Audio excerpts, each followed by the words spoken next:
오늘 말씀의 제목은 믿음의 뿌리를 경고히 내리자. 어떤 뿌리를 경고히 내리자? 믿음의 뿌리를 경고히 내리자. 살아있는 나무에는 뿌리도 있고 줄기도 있고 잎사귀도 있고 열매도 있습니다. 눈에 보이는 화려한 잎사귀와 열매, 그러나 뿌리가 없다면 절대로 잎사귀 열매는 존재할 수 없음을 알아야 됩니다. 오늘 뿌리를 경고히 내리자고 했는데 이 믿음이라는 것의 뿌리는 눈에 보이지가 않습니다.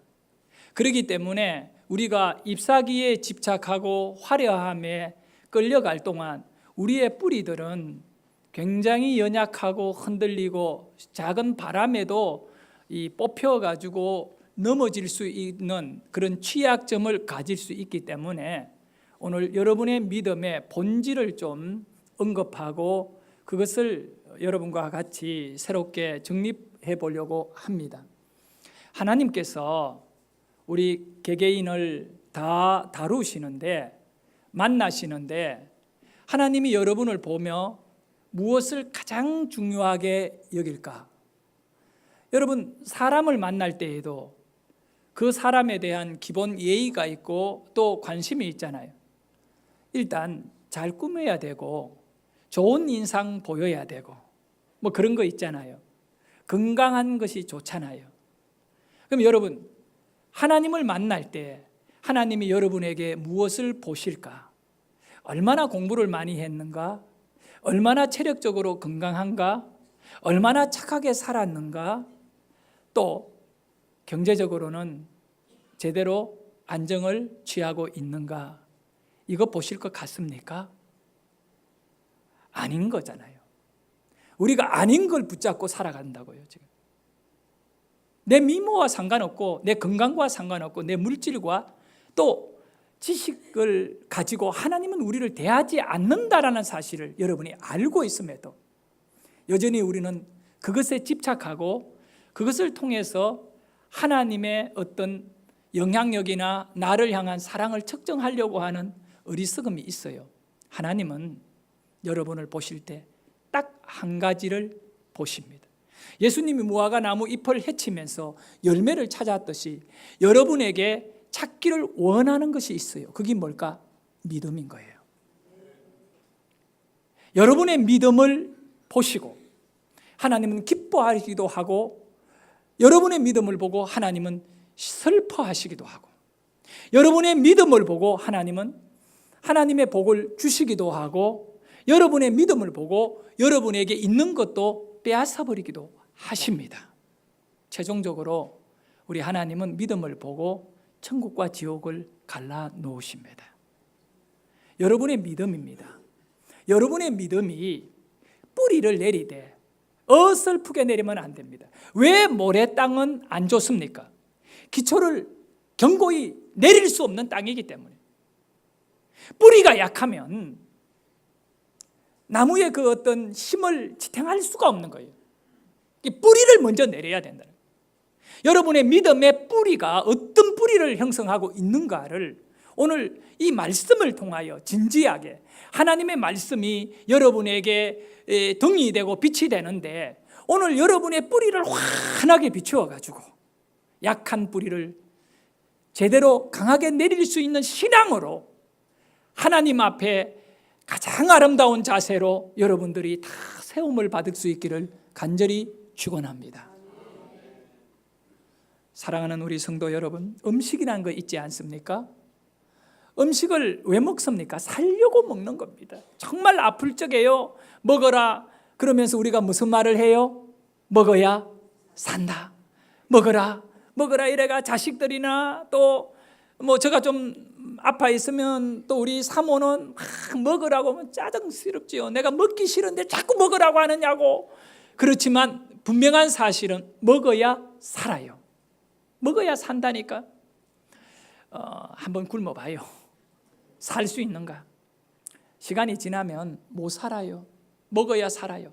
그런데 영적으로 육체와 우리 이 체력은 먹어야 힘이 나고 살 수 있듯이 영적으로 살아야 되지 않겠어요? 그러려면 여러분이 말씀을 먹어야 돼요. 말씀 안 먹으면 죽는다, 이 사실을 깊이 생각 안 하고 있는 것 같아요. 한두 주 예배 빠지고 예배 대강 드려도 예배에 와서 앉아있지만 먹지 않을 수 있거든요. 식탁에 앉아서 음식을 쳐다보고 안 먹을 수 있거든요. 그렇게 하면서 결국은 말씀 안 먹으면 뿔이 없는 거거든요. 이 뿌리에 내려져 있는 이 뿌리들이 영양분과 수분을 뽑아 올려서 그 줄기로, 이파리로, 그리고 열매가 아주 이렇게 풍성하게 좋은 열매가 될 수 있도록 공급을 해줘야 되는데, 여러분의 공급원이 뭐냐 하면 말씀이고 예배이고 설교입니다. 오늘 이 말씀을 들으면서 내가 이 말씀을 먹어야 살 수 있다라고 하는 이 말씀의 가치가 나의 생명의 줄이 된다고 하는 이 강한 믿음이 있다면, 오늘 나를 살려주시는 이 말씀 앞에 전적으로 여러분이 마음을 모으시기를 바랍니다. 마가복음을 읽어보면 4장에 천국 비유로 말씀하시기를 우리 예수님이 이렇게 되어 있는 내용이 기록되어 있어요. 여러분, 다른 어떤 이야기들이나 가르침도 중요하지만 특별히 성경에서 천국의 비유다라고 했을 때에는 반드시 그 내용을 세심히 살필 필요가 있어요. 이거는 영적인 아주 영적으로 가치로 따지자면 그냥 다이아몬드 정도 돼요. 아주 중요해요. 왜냐하면 우리의 가장 중요한 건 천국이 흔들리지 않으면 아무리 힘든 생활을 하더라도 천국의 소망 갖고 이 땅에서 믿음 지킬 수 있기 때문에 그래요. 이 천국의 비유가 뭐냐? 이 천국의 내용은 농부가 씨앗을 가지고 땅에 뿌리는 것과 같이 비유했다는 거예요. 여기에서 씨앗은 하나님의 말씀이거든요. 천국은 뭐냐면 하나님의 말씀이 떨어진 자가 천국을 누리고 맛보는 거다는 거예요. 그런데 씨를 뿌리는데 4종류의 밭이 있더라는 거예요. 이거는 교회를 안 다니는 세상의 사람들을 가리켜서 비유가 아니라 이 밭은 누구냐 하면 교인들이다, 교인들. 그 당시 예수님의 설교를 듣고 있는 제자들이고 주님의 말씀에 귀를 기울이고 고개를 끄덕끄덕하는 그 믿는 사람들이 이 말씀을 듣는 거지, 예수 안 믿는 저 교회 밖에 있는 사람이 하나님의 말씀을 들을 수가 없고, 그건 아니에요. 이 천국 비유는, 천국은 믿는 자들에게 하신 말씀인데 안타깝게도 4종류의 밭이 있는데, 첫 번째는 길가에, 두 번째는 돌자갈, 세 번째는 가시덤불, 네 번째는 좋은 땅이라고 말씀하고 있는데, 여기에 교인들이 지금 많이 앉아 있지만 우리 교인들 가운데 이 4종류의 밭에 오직 아주 좋은 열매, 여기서 30배, 60배, 100배의 결실을 거둘 수 있는 땅은 어떤 땅이었다고요? 좋은 땅 하나밖에 없었다는 거예요. 이 예수님의 말씀은 확률적으로 보더라도 분명히 우리 가운데도 똑같이 적용될 거라 믿습니다. 좋은 땅은 4분의 1이다. 4분의 1이에요. 여기 있는 여러분 가운데 4명당 1명 정도가 제대로 오늘 말씀 먹어요. 나머지 3명은 뭐냐? 말씀을 심기는 심되 그것이 제대로 여러분 안에 뿌리 못 내려 이 말씀의 능력을 소유를 못할 수 있다는 걸 아셔야 돼. 그래서 오늘 소원하셔야 돼. 주님, 4분의 1 중에 내 마음밭이 좋은 땅이 되어 오늘 말씀을 그대로 먹게 하시고, 앞으로도 그 말씀이 씨앗이니까 내 안에 심겨져서 그렇게 열매를 내게 해 주십시오. 얼마나 귀한 축복의 말씀이에요. 여기에 이 성경을 가르쳐 저는 살리는 말씀, 축복의 말씀, 은혜의 말씀, 이 3가지로 저는 늘 이야기해요. 이 말씀이 여러분에게 제대로 떨어지면 죽을 만큼 힘들었던 여러분의 인생의 문제가 다 해결되어서 여러분이 살게 되는 거예요. 축복을 받게 되고 여러분들이 치료를 얻을 뿐만 아니라 참 평안을 누리지요. 자, 그런데 여기 4가지의 밭을 얘기할 때 공통적인 하나의 특징이 있어요. 그게 뭐냐 하면 길가에 그 단단한 길바닥에 씨앗이 말씀이 떨어졌을 때는 새가 날아와, 이 새는 사탄이 와서 그냥 물고 가버린다.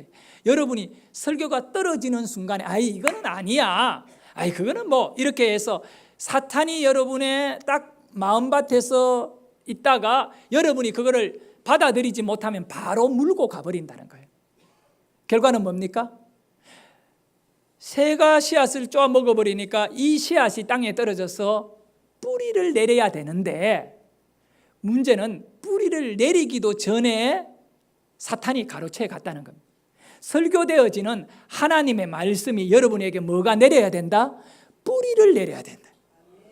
그런데 이 뿌리를 내리기 전에 여러분의 생각이나 여러분의 어떤 사상이나 사탄이 간섭해가지고, 여러분 생각을 안 하더라도 사탄이 간섭해가 이거를 갖다가 혹 물고 가버려요. 그 말씀이 없이 교회만 앉아 있는 거죠.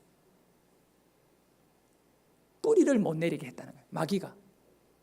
두 번째는 돌자갈밭인데, 돌자갈밭은 뜨거운 햇살이 이렇게 났을 때 그 돌들이 열을 받아가지고 올라오는 연약한 이 줄기들을 또 안에 뿌리를 말라버린다는 거예요. 그 말라버리기 때문에 말라서 죽어버린다. 이건 시련이라고 표현해요. 시련. 자, 여러분이 말씀을 받았을 때 너무 힘들기 때문에 은혜가 되지 않을 때가 있어요. 똑같이 돌자갈밭의 씨앗은 뿌리를 못 내리는 거예요. 견고한 뿌리를, 처음에 그냥 돌들 사이에 뿌리를 내렸지만 돌들이 그 뿌리를 보장 못 해주는 거지. 오히려 이 돌들이 뿌리를 말라지게 만든 거죠. 세 번째 밭은 가시덤불입니다. 가시덤불의 이 엄지가, 그 엄지를 뚫고 이 심겨졌던 씨앗이 올라와 버리면 되는데, 엄지를 뚫기 전에 가장 큰 문제는 뿌리가 연약해가지고, 강한 뿌리는 살아남는데 그 강한 뿌리가 형성하기도 전에 엄지의 기운에 의해 뿌리가 만들어지지 못하여 죽었다는 것입니다. 그러나 성경은 우리에게 말해, 상수리 나무가 다 배임을 받을지라도 그루터기를 남겨서 그 그루터기에서 소망의 가지가 나올 것인데, 그 그루터기는 원어에서 뿌리를 남긴다는 거예요. 위에 마귀가 와가 다 잘랐지만 뿌리가 남아있어. 믿음이 남아있어서 이 믿음이 자라나서 살려낼 것이라는 겁니다. 사랑하는 여러분, 오늘 천국의 비유는 뿌리의 얘기입니다. 하나님이 우리에게 보시는 믿음의 뿌리, 그냥 화려한 이파리 믿음이 아니라 뿌리의 믿음이 여러분에게 잘 내려 있어야 합니다.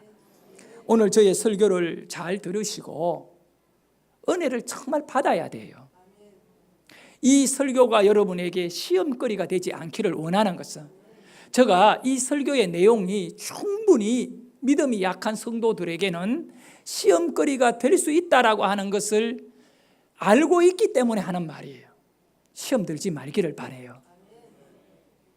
오늘 이 내용이 특별히 영적 지도자에 대한 내용을 본론으로 얘기할 건데, 미리 이야기하는 것은 독감 오기 전에 예방주사 맞으면 독감 이겨내잖아.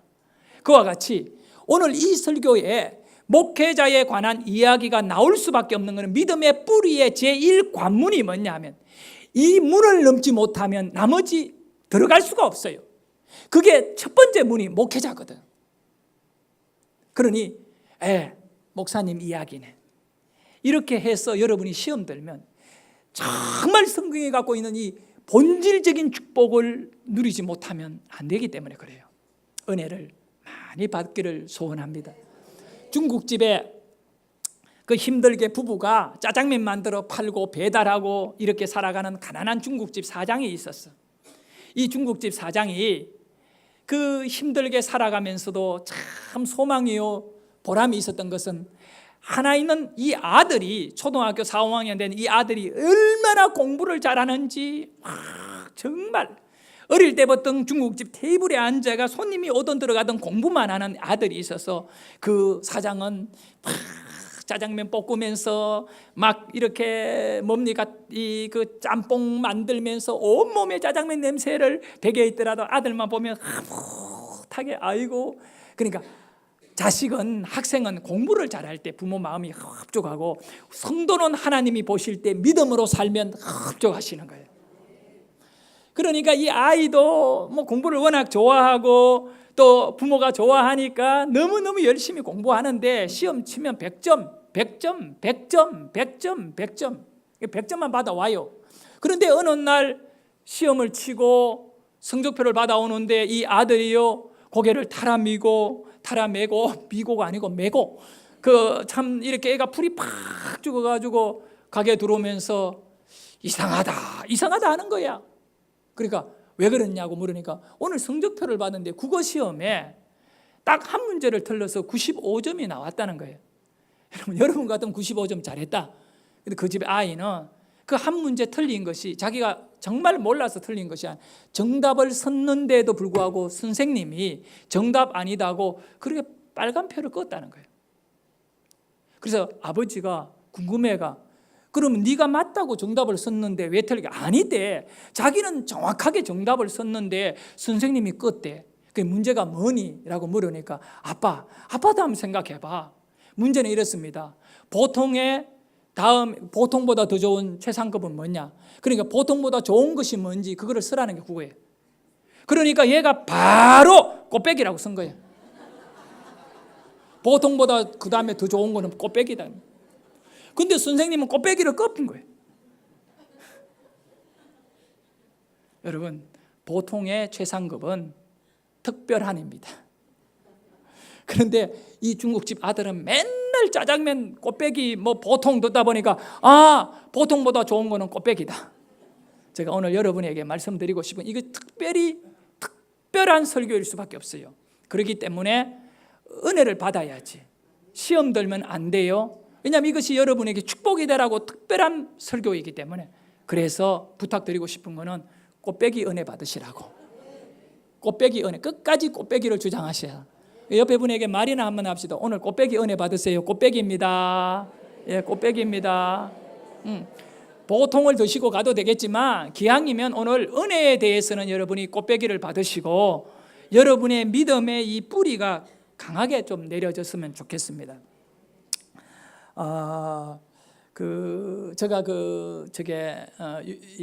유럽 우리 여행을 하면서 성경 구약 서기를 다 써야 내가 들어온다 약속을 했잖아요. 근데 만만치 않게 두껍잖아요. 맨날 새벽에 나가 또 저녁에 들어오고 막 정신없이 나는 밥도 해야 되고 이러다 보니까 이 쓸 시간이 참 안 나더라고. 그래서 중간에 빈해서 내가 하루 여행을 안 갔습니다. 가장 중요한 하루 일정이었는데 내가 이 말씀을 다 써야겠다 중심을. 그래서 아침부터 저녁까지 꼼짝 안 하고 중간에 한 절반 정도 남은 말씀을 서면서 묵상하면서 그 말씀과 실험을 했어요. 그런데 그 말씀 안에서 이번에 여행을 하며 쓰다가 저의 가슴에 폭탄같이 떨어지고 그것이 나를 다시 한번 이렇게 움직여버린 말씀이 있는데 그 말씀이 뭐냐? 여러분이 구약 쓰다 보면 그 말씀 나올 겁니다. 오늘 우리가 읽은 민수기 6장 22절에서 27절에 이어지는 말씀이에요. 저는 그 말씀을 통해 가지고 영적으로 뭘 깨달았느냐 하면 네가 왜 목사가 되었나? 그리고 하나님이 너를 목사로 임명을 하고 세웠다면 세운 자의 뜻이 있는데 세운 자의 목적이 있는데 그러면 세운 자의 목적대로 네가 쓰임을 받아야지. 네가 살아가다가 이런 상황이 일어나니까 이렇게 대처하고 저런 상황이 일어나니까 저렇게 대처하여 환경에 길들여져 있는 그런 목사가 되어서 되겠는가라고 하는 내 가슴에 던져지는 질문들이 있었어요. 그러면서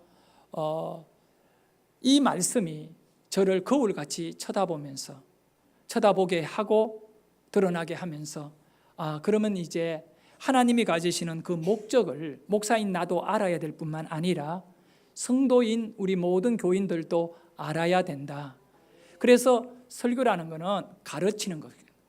그리고 여러분이 배워서 그 배운 씨앗을 갖고 뿌리를 내리면 되는 것입니다. 이 뿌리를 견고히 내려야 하기 때문에 그 말씀을 다루기를 원합니다. 오늘 여러분은 믿음에 관해서 그리고 이 믿음의 뿌리가 여러분에게 내려지는 것에 있어 첫 번째 내려야 될 뿌리가 뭐냐 하면 바로 민수기 6장 본문의 말씀이에요.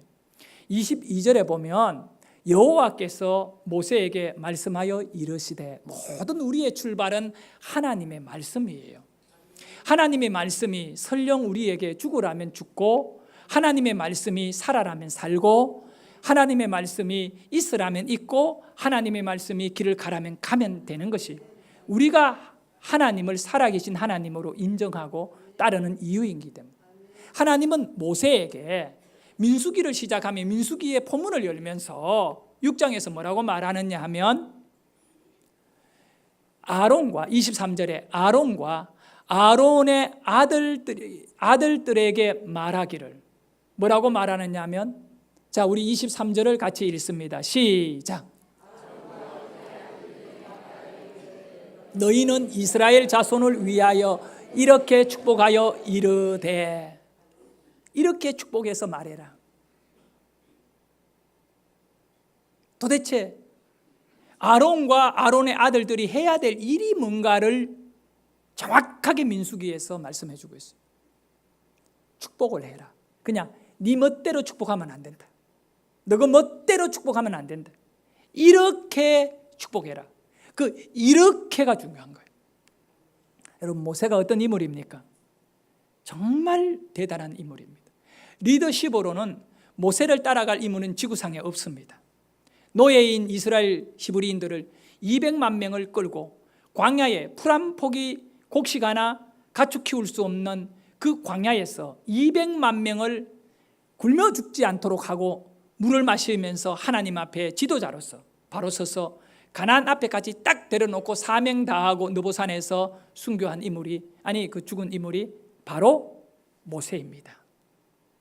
그런데 하나님께서 이렇게 훌륭한 모세에게 네가 두 손을 들어 이스라엘 백성들에게 이렇게 축복하라 말씀하지 않았습니다. 모세가 인물이 못났어. 백성들을 축복하라고 말하지 않은 것이 아닙니다. 하나님의 기분대로 이 사람은 축복하고 저 사람은 축복할 수 없다가 아닙니다. 직분입니다. 영적 리더십의 제사장의 리더십의 핵심이 뭐냐? 왜 제사장 손에 짐승의 피를 묻히고 제사를 지내는 백성들을 위하여 제사를 지내게 하고 죄를 사하게 하고 그 일들을 맡기고 그 피 묻은 손으로 무엇을 하게 만들기 위하여 하나님은 제사장을 구별하여 세웠느냐? 하나님은 최소한 나의 복은 구별되고 세워진 자를 통하여 흘러보내겠다는 것입니다. 그래서 모세야, 네가 아니다. 네가 잘났고 똑똑하고 훌륭하지만 네가 아니라 바로 제사장이라고 하는 리더십으로 세워진 제사장에게 그 제사장이 죽으면 그 자식이 제사장이 되어 그 제사장만이 바로 나의 이름으로 축복하면 내가 들어줄 것이다. 전부 떡선을 다 끊어놨습니다. 모세가 좀 섭섭했을 겁니다. 모세도 자식이 있거든요. 그런데 이 축복의 끈은 바로 제사장을 세운 이유는 그 백성들을 뭐 하기 위하여? 축복하기 위하여. 축복하기 위하여. 여러분, 제사장의 손은요 보잘것없습니다. 매일매일 양을 잡고 소를 잡아 짐승을 잡아가 그 피를 묻힌 피 묻은 손입니다. 피 냄새가 납니다. 옛날에 우리나라에도 백정은 얼마나 천대했습니까? 소 잡는 사람들. 그런데 이 피 묻은 피의 냄새가 떠나지 않는 그 손을 들어서 하나님께 기도할 때 하나님이 그 피를, 그 피 묻은 손을 뭐 하지 못한다? 외면하지 못한다. 외면하지 못한다. 그래서 그러면 이 아론과 아론의 자식들, 제사장들이 영적인 지도자, 오늘 제사장이 하는 것은 가장 중요한 게 제사예요. 그거는 오늘 우리에게 예배예요. 제사에는 하나님이 그 제사를 받으시는 자로 임재하시는데 오늘 이 예배의 핵심이 뭐냐면 하나님이 이곳에 임재하셔서 여러분 한 사람 한 사람을 만나 주신다는 것입니다. 그 만남이 없으면 우리의 예배는 잘못된 것이고 우리끼리 소리 지르다 돌아가면 아무런 의미가 없는 것입니다. 그 만남의 현장에 하나님이 반드시 이루기를 원하는 꿈이 있는데 그것은 바로 내 백성을 축복하는 것이다. 제사장으로 하여금 이 일은 선택의 사항이 아니다. 네가 기분 들고 마음에 어떤 기쁨이 있을 때 그때 막 성도님들을 축복하고 네가 좀 힘들고 어려우면 그냥 축복 안 하고가 아닌 거예요.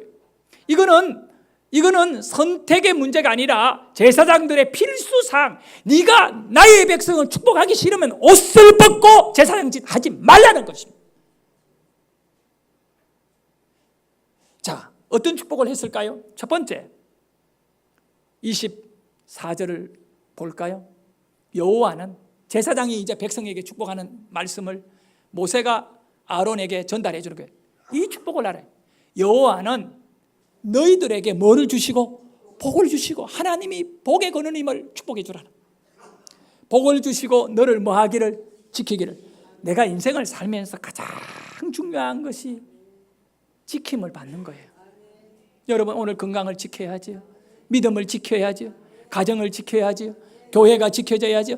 이 나라가 지켜져야 될 것 아니겠어요? 이 지킴의 정점에 누가 계신가? 여호와가 계시다는 거예요. 오늘 내 가정을 지키는 자는 누굴까요? 하나님이시죠. 여러분, 군대가 못 지켜줘요? 여러분이 지킬 수 있을 것 같아요? 못 지켜요.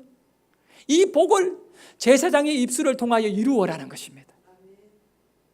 여러분의 육체도, 여러분의 가정도, 여러분의 직장도 다 하나님이 지킨다라는 축복을 누가 해라고요? 제사장이 해야 된다. 나는 여러분이 들을 귀가 있기를 원합니다. 목회자가 설교할 적에 말씀을 받을 때 그 목회자의 이 축복이 나의 복이 될 것을 믿고 설교를 들으면 그 마음이 옥토가 되는 것입니다. 그냥 뭐 여러분의 생각 안에 받아들이면 그거는 가시덤불이에요. 돌자갈 받친 거예요. 그 절대 열매를 못 내요. 두 번째는 뭐냐 하면, 하나님은 너희들에게 얼굴을 향하여 드사 은혜 베푸시기를 원한다. 이 25절에 축복을 해주라는 거예요. 그래서 제가 깨닫는 것이 그거예요. 저도 말씀을 읽으며 감동받을 때 이 얼굴, 하나님의 얼굴, 우리 같이 읽습니다. 시작. 여호와는 그의 얼굴을 내게 비추사 은혜 베푸시겠다. 은혜가 뭐냐? 다른 거 아니에요. 은혜가 뭐냐? 하나님의 얼굴을 대면하는 것이 은혜다. 그 말의 의미는 하나님 살아계시네. 아, 하나님이 그렇게 우리를 끝까지 책임져 주시네. 이 하나님의 얼굴. 근데 교회에 왔어요. 하나님의 얼굴 못 보면 시험 딱 들어가 그냥 돌아갑니다. 일주일 내내 밥을 먹어도 밥맛이 없고 힘들어요. 오늘 꼭 이 예배 속에 하나님의 얼굴을 만나기를 원해. 그 하나님의 얼굴을 보는 것이 은혜다. 그 은혜를 제사장은 백성들에게 피 묻은 손을 들어 축복을 해서 그들이 그걸 꼭 이루도록 내 이름으로 축복해라. 제사장 아론의 이름이 아니고 누구 이름? 하나님의 이름으로 축복해라. 그러니까 여러분은 복은 누구에게 받아요? 하나님. 그러나 누구를 통해? 아론을 통하여. 그러니까 오늘 제사장의 직임을 감당하는 이 예배의 주제자가, 물론 우리가 성령님이 인도하시지만 목회자들이 제사장의 일을 감당하고 있어요. 네. 최소한 목회자는 하나님께서 이 맡긴 제사를 그대로 들어야 되듯이 그대로 예배도 드리고 꼼짝 못하잖아요.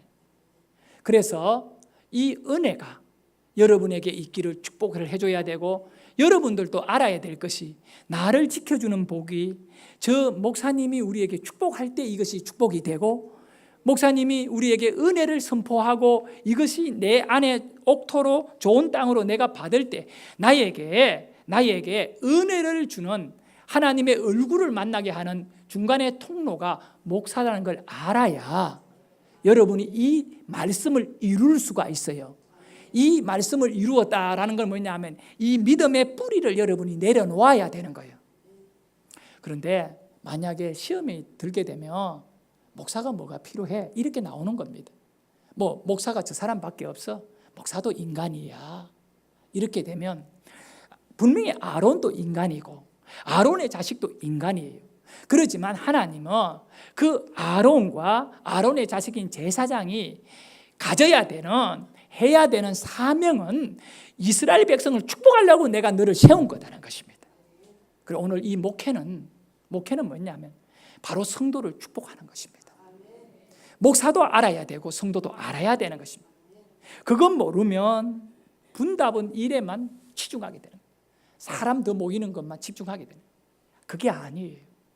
바로 여러분이 예배를 통해, 교회 신앙생활을 통해 하나님의 복을 크게 받아야 되는 것입니다. 사랑하는 여러분, 마지막 세 번째, 이 복이 뭐냐? 제사장이 백성들을 향하여 축복, 목사가 성도들에게 주어야 될 축복은 바로 평안인 것입니다.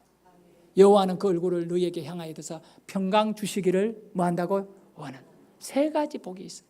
따라합니다. 지켜주시고, 은혜 주시고, 평강 주시고. 가만히 보면요, 이 열매가 있는 성도여야 돼요.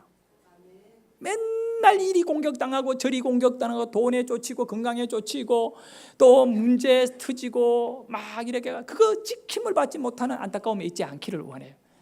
그런 문제가 일어날 수는 있지만 이 믿음이 확고하면 괜찮아요. 왜? 하나님이 여호와가 나를 지켜주실 거니까.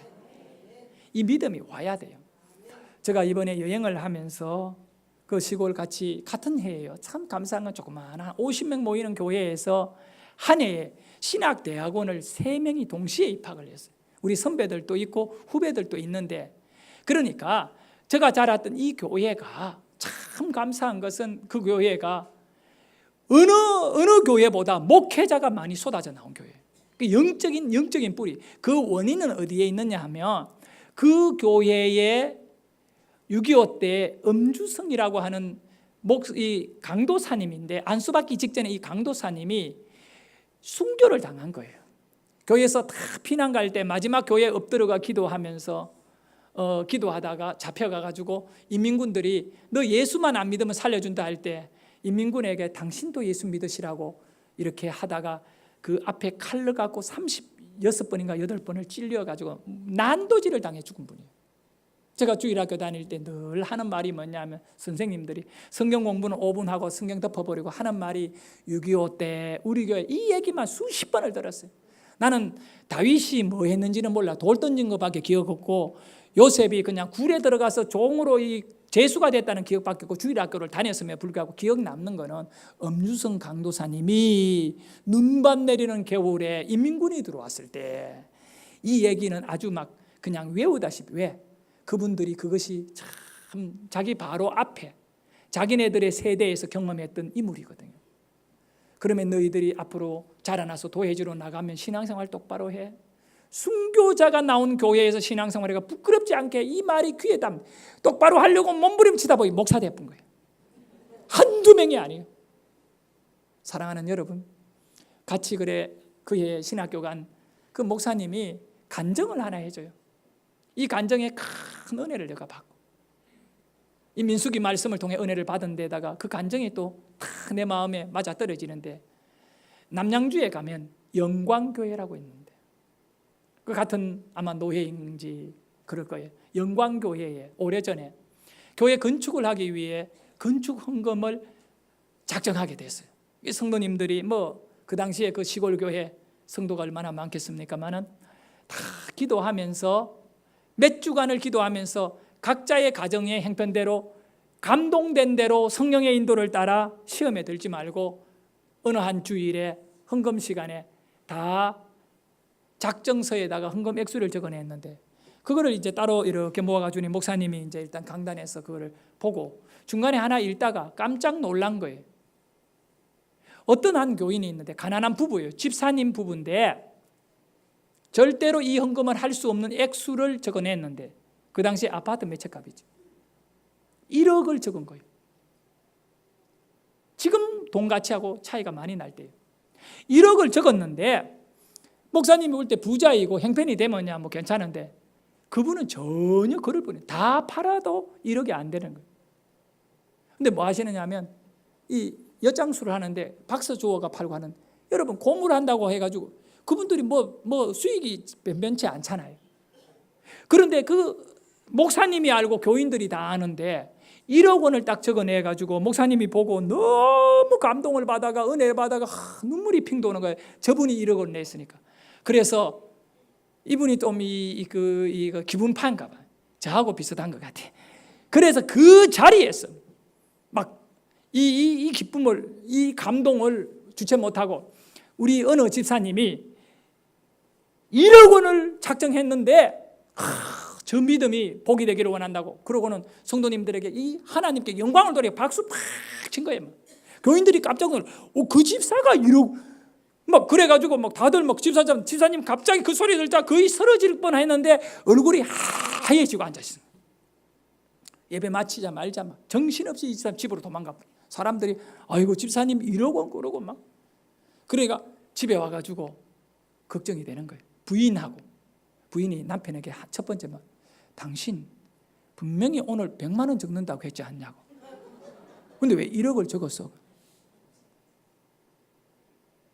여러분, 이 집사님이요, 좀 약간 이게 좀 숫자 개념이 없었나 봐.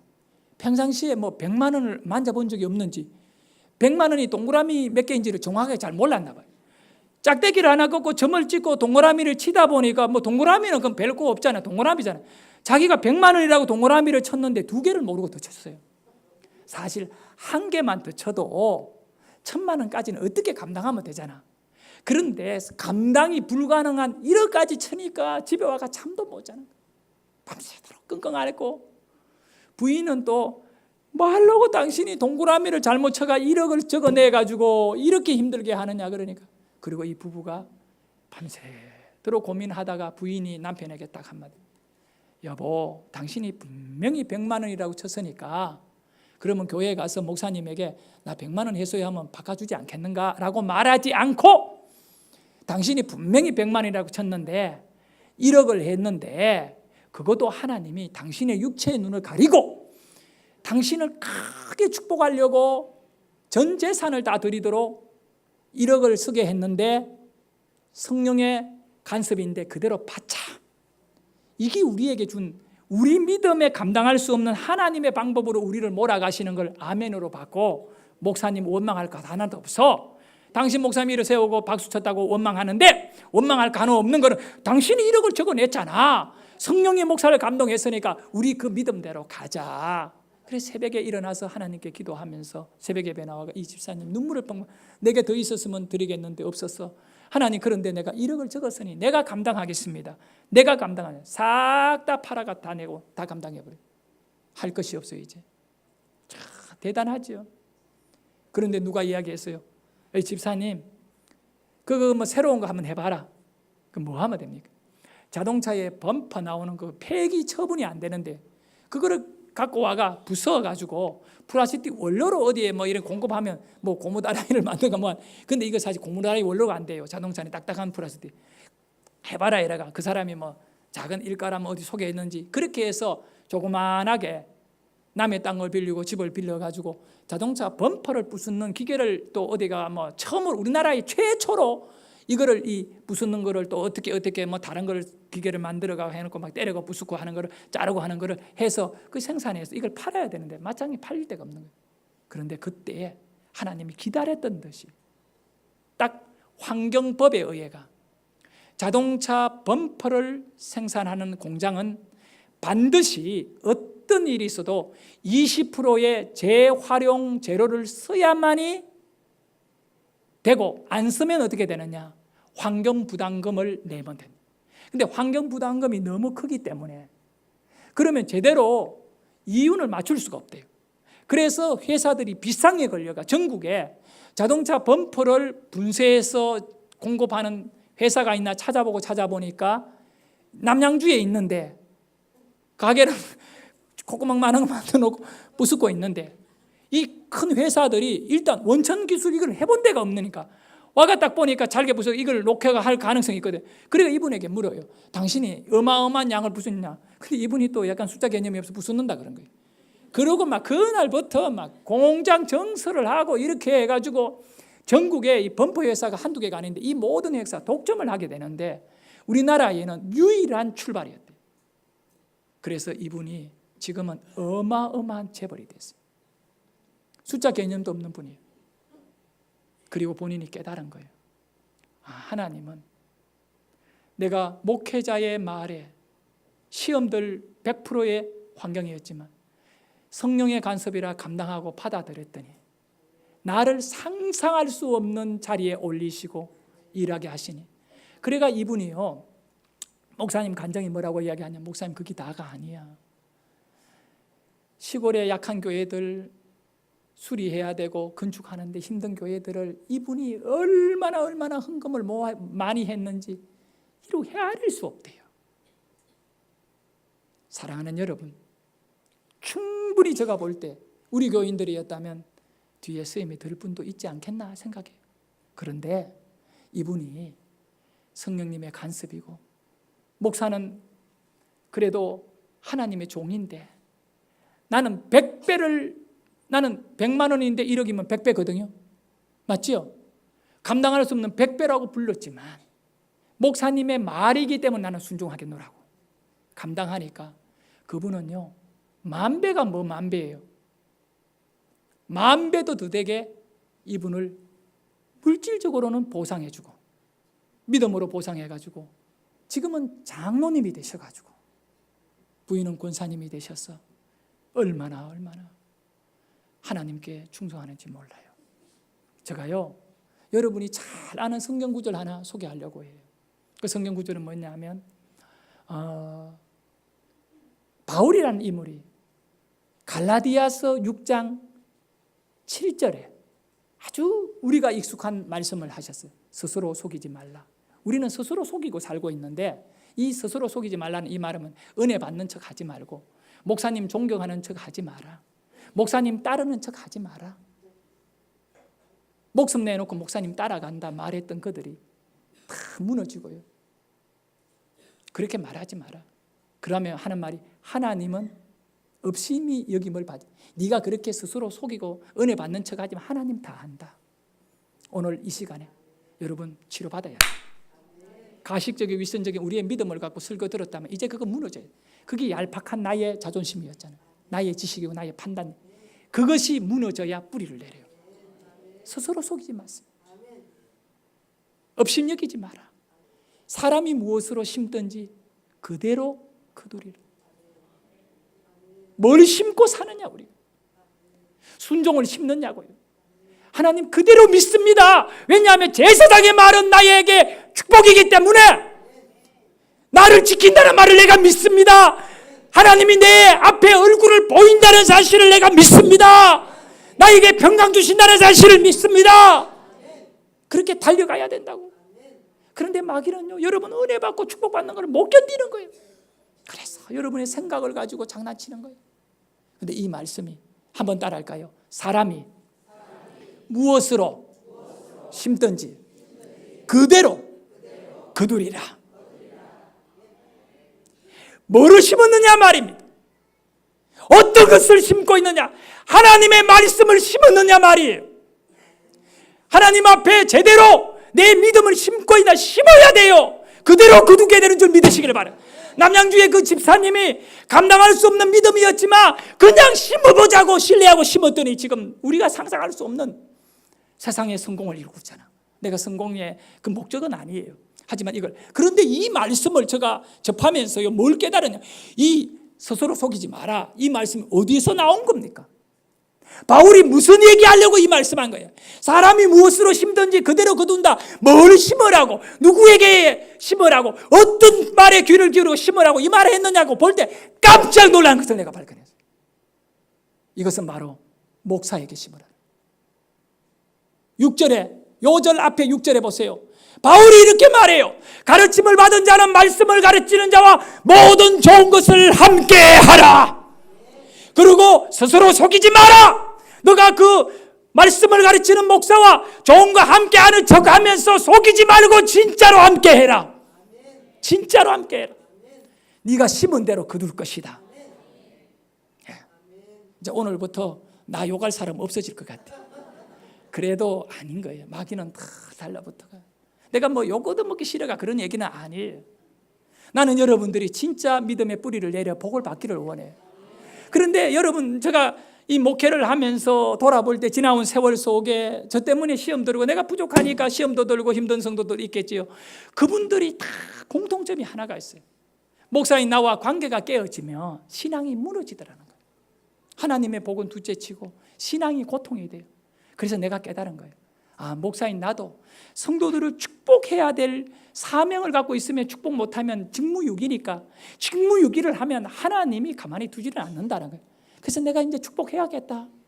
정말 이 말씀으로 기도하고 축복을 해야 되고, 그런 문제는 축복을 받는 자도 옥토에 밭이 되어 있어야 된다. 나는 둘 중에 하나예요. 축복을 하든 안 하든 둘 중에 2대1의 50% 확률인데 여러분은 4분의 1 확률이야. 좋은 밭 되든 길가의 밭 되든 돌자갈 밭 되든 그다음 가시덤불 되든 이게 참 힘든다는 거예요. 다 오늘 이 말씀이 시험이 아니라 그대로 받아들이기를 바라요. 우리 유 목사 앞에 앉아 계시지만 유 목사님이 오래전에 얼마 전에 이야기를 하더라고요. 우리 안양에 있는 어느 교회가 있어요. 교인도 그 뭐 좀 어느 정도 모이는 괜찮은 교회예요. 근데 그 목사님에게 하소연을 한 이야기를 저한테 해주더라고요. 뭔지 목사님은 지금 망머리를 갖고 생각할 거예요. 그게 뭐냐면 그 교회가 교인이 몇백 명이나 되는데 지난 추석 때 단 과일 상자 하나 사택에 목사님 드시라고 준 사람이 없대요. 그 목사님이 자기도 목회를 이기 바로 하는가 싶어 우리 목사님한테 얘기한 것 같아요. 그래서 내가 목사님한테 얘기했어. 그 목사님 목회 잘못해서 그렇다고 그랬어요. 딱 결론은 그거예요. 왜냐하면 성도가 목사님에 대한 존경심이 있고 하나님께서 나를 위하여 저분을 쓴다면 그분에 대한 고마움도 있어야 되지 않느냐. 그렇지 않나요, 여러분? 내가 이런 설교회가 여러분들이 과일 상자 갖고 명절에 찾아오라고 하는 건 아니에요. 사과이든 배이든 귤이든 내가 먹은들 얼마나 먹겠어요? 안 그래요, 여러분? 그렇지만 여러분의 본질의 믿음을 건들지 않고 스스로 속이는 자 되면 안 된다는 거예요. 세상 직장에 다니더라도 상사에게 인사해야 되면 그래도 정성을 다한 선물사가 이거 요번에 승립니다 하고 드리는데 최소한 성도들이 영적인 지도자라고 여기는데 그들이 뭘 먹든 그들에게 어떻게 사는 내팽개치고 나는 교회 왔다 갔다 하면 된다는 것은 그거는 이 축복을 위하여 세운 목회자들에 대한 여러분의 축복의 개념이 없기 때문에 여러분의 성격이 나쁘고 여러분이 인색해서가 아니라 이 부분에 대해가 정립이 안 돼가지고 그런 것 같아요. 그렇다고 저 목사가 강단에서 선물 주네 안 주네 저는 누구보다 많은 그런 섬김을 받는 사람입니다. 하지만 여러분이 바로 알고 바른 믿음을 갖고 해야 됩니다. 이 영상이 유튜브에 올라가 수많은 사람이 듣습니다. 잘못 들으면 오해해서 저를 욕할 수도 있지만 내가 욕을 얻어먹는 일이 있더라도 여러분이 잘 돼야 되기 때문에 여러분 저하고 불편한 마음 가지고 은혜 받은 날 있어요? 없잖아요. 그렇지요? 그러니까 하나님께서 목사의 사명은 이거고 또 여러분은 왜 저 목사가 있는가? 왜 저 지도자가 있는가? 여기에 대한 분명한 이유를 알아야 돼요. 따라합니다. 나를 축복하라고. 여러분 뭐 하라고? 축복하라고. 그러니까 나도 직무유기하면 안 되고 여러분들도 그걸 알고 유 목사나 나나 최 목사님이나 우리 연 목사님이나 내가 목사 안수 받은 다음에 바뀌어진 것 얼굴 안 바뀌어졌습니다. 목사 안수 받으니 하나님께서 개척 자금을 주신 적도 없습니다. 바뀌어진 것 하나 있다면 이제 하나님의 이름으로 성부 성자 성령으로 축복해 주라고 하는 것 받는 것밖에 없습니다. 그런데 내가 제대로 축복했던가? 부끄럽다고요. 여러분 아무리 잘난 사람이라도 전도사는 강도사는 축복 못합니다. 여러분이 예배 마치고 다른 거는 모르지만 축복만은 들으셔야 돼요. 하나님이 저 목사를 통하여 축복한다. 이것이 성경의 원리예요. 민수기서의 가장 중요한 원리가 6장이라고. 여러분 그거 알잖아요. 여호와는 너에게 복을 주시기를 원하고 지키시기를 원하고 이 말씀 내팽개치고 세상 복 쫓아가지 않기를 주의 이름으로 축원합니다. 오늘 혹시 마음에 거친 것이 들려졌다면 그것마저도 그냥 툴툴 터세요. 그리고 은혜대로 믿음의 뿌리를 잘 내려 설교 시간에 나는 목숨 걸어야 된다. 좋은 거를 받아야 된다. 설교 시간에 받아야 된다. 하나님의 말씀보다 더 좋은 건 없으니까 그렇게 해서 여러분의 것이 되어 승리하는 우리 이 교회의 모든 성도님들이 다 최고의 인물이 될 수 있기를 주의 이름으로 축원합니다.